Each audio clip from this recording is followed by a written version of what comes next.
नदी बाली उपरे मनीषर कटा हाथ पड़ता आउ सेही कटा हाथ को धरी बाहर कला बेले लुण दे पोता जाइथिबा पूरा देह बाहरी थिला। जो पछर कहानी शुणिले आपण मध्य आश्चर्य होइजिबे। दर्शक बंधु टिके नजर पकांतु एई युवक उपरे।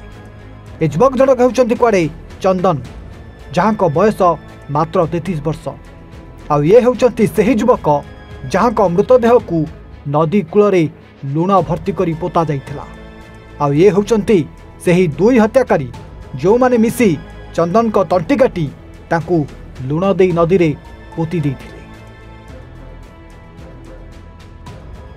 दर्शक बंधु गत गुरुवार सकाळ घटना।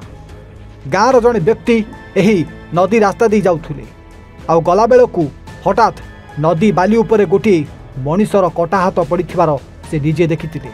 जहाँफल भयभीत होई से प्रथमे गाँ लोक को डकाई से कटा हाथ को देखाई थिले। पर पुलिस आसी देखला बेलकू पूरा डेड बॉडी को लुण दे से नदी बाली रे पोता जाइथिला। पर जना पड़िथिला कि चंदन ए दुई सांग कुआडे चंदन को अपहरण करी घर लोक को टंका मागिथिले। पर चंदन परिवार लोके ए नहीं भुवनेश्वर खारबेलनगर थाना रे लिखित अभियोग मध्य करथिले। किंतु टंका न मिलिबारु चंदन को एही दुई सांग तंटी काटी नदी रे मारी देथिले। आ पर धरा न पड़िबा पई चंदन मृतदेह को एही नदी बाली उपरे लुण देई ताकू पोती देथिले। किंतु पुलिस आसिला सबको खोली खोली बाहर करथिला। आ देखला बेलकू जना पड़िथिला कि सप्ताह तले कुआडे चंदन को एमती हत्या करी ताकू लुण दे एई नदी बाली रे भर्ती कर दैथिला। जाफल कि लुण साहाय्य रे चंदन रो अधा देह सेठी मिलई जाइथिला।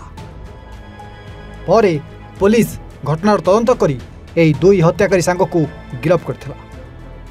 दर्शक बंधु मयूरभंज रे एमिति एक हत्याकांड घटी जाइथिबा बेले सारा ओडिशा रे जेमिति एभली एक लोम टांकुरा हत्याकांड को चर्चा हेउछि। खाली देखा बाकी रहा ये दुई नृशंस हत्याकारी को क्यों भली दंडरे दंडित करा।